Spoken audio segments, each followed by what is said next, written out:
一鲸落，万物生。在海洋里，一头鲸鱼的死亡可能会演变成另一种形式的重生。鲸落在海洋生态系统中扮演着非常重要的角色。一头鲸鱼的尸体在鲸落后，甚至可以供养一整套以分解者为主的循环系统长达100年的时间。因此，鲸落也连同冷泉热液一起被称作是深海生命的绿洲。在这里，我们不得不感叹大自然的神奇。不过，大自然的神奇之处还远不止于此，因为一头鲸鱼在鲸落之前，可能还会被大自然赋予另外一种角色，也就是随时可能发生鲸爆的生物炸弹。本期节目，我们就来一起深入探讨下鲸鱼死后为什么会发生鲸爆，而鲸爆的威力到底有多大呢？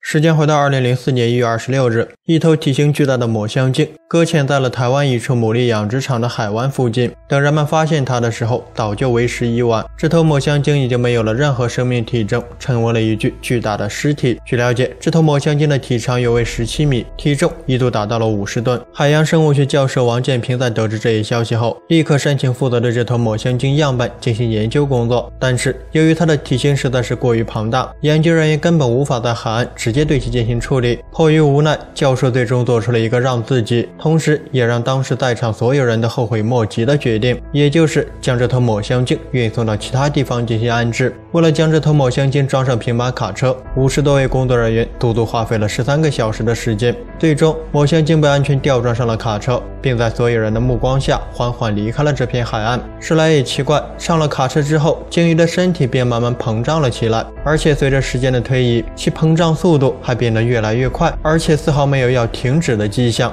直到卡车行驶到台南市西门路的时候，让所有人都意想不到的事情发生了。鲸鱼的身体最终因为剧烈的膨胀发生了爆炸，伴随着巨大的爆炸声响，鲸鱼的脏器、血肉喷溅的到处都是。与此同时，一阵强烈的恶臭也迅速席卷了整条街道，让围观的路人纷纷干呕不止。据悉，事后为了清理街道，清洁队足足花了半天的时间才最终清扫完毕，但街道上的恶臭却一连持续了多天才得以消散。这件事情的发生在当时迅速引起了国际的广泛关注。美国国家地理频道闻讯后，也迅速组织了一群跨国专家协助台湾调查这些罕见的鲸鱼爆炸之谜。而跟随拍摄的纪录片《掠食者犯罪现场：鲸爆之谜》也全程记录下了事件发生的始末。这是有记录以来科学家们跟进记录下的最为经典的一次鲸爆事件。此次鲸爆事件的发生，也同样为科学家们研究鲸爆提供了大量的资料和证据。那么现在我们再回到视频开始提到的那个问题，鲸爆到底是怎样产生的呢？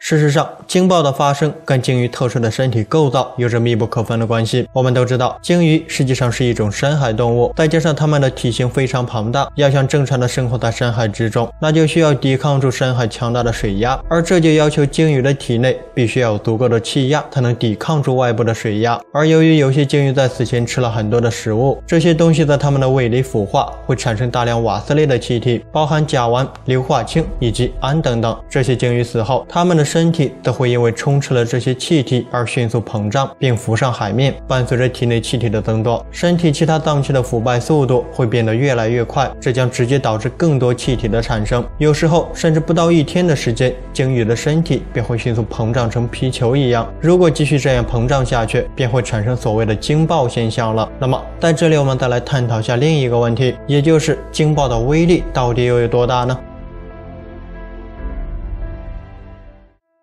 在理论上，无声氢氧气体爆炸产生冲击波的威力就相当于一颗手雷的威力，而一头体长超过20米的鲸鱼在发生鲸爆时，体内至少会积蓄超过50立方米的氢氧气体，换算成升的话，多有50万升之多，而这就相当于1万枚手雷爆炸所产生的冲击波的威力。当然，这是鲸爆遇到明火爆炸时的威力，但是即便没有遇到明火，鲸爆的威力也是不容小觑的。在这里，鲸爆的威力更多的在表现在气体污染上。说的直白点，这就相当于一枚巨大的生化炸弹，爆炸所产生的气体不仅恶臭难闻，而且还像瓦斯一样含有剧毒，过量吸入这些气体甚至会有瓦斯中毒的危险。虽然鲸爆作为大自然创造的生化炸弹，威力要远远超出我们的想象，但是在现实生活中，人类亲眼见证鲸爆的案例却是少之又少的。不过话说回来，在节目最后，大川想到了这样一个问题：假如鲸爆成了所有鲸鱼都要面临的过程，届时又会发生什么呢？这样一来，对我们人类又会产生怎样的影响呢？